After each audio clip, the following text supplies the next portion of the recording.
ഇതിനകത്ത് നമ്മൾ LDFും UDFും സാധാരണ ചെയ്യുന്ന പോലുള്ള പ്രകടന പത്രികയൊക്കെ പുറത്തിറക്കി. അതായത് പ്രാദേശികമായിട്ടുള്ള മാലിന്യ പ്രശ്നങ്ങൾ, അതുപോലെ തന്നെ തെരുവുനായ പ്രശ്നം, വന്യജീവി ശല്യം, പ്രാദേശിക ടൂറിസം, ഇതൊക്കെ പറഞ്ഞുകൊണ്ട് LDFും UDFും കൊണ്ടുവന്ന പ്രകടന പത്രിക.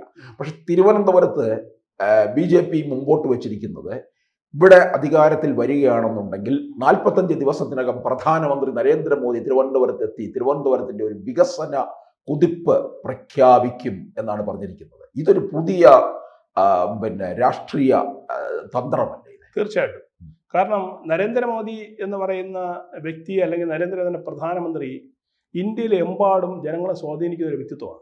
അതിന് തർക്കമൊന്നുമില്ല. അത് ഏത് പാർട്ടികളാണ് ശരി. Cutting across party line Modi എന്ന് പറഞ്ഞ പ്രിയങ്കരനാണ്. ചില മേളിൽ നിൽക്കുന്ന നേതാക്കൾ ഒഴികെ ബാക്കിയുള്ളവരെല്ലാം അദ്ദേഹത്തിൻ്റെ പ്രഭാവം അംഗീകരിക്കുന്നവരാണ്.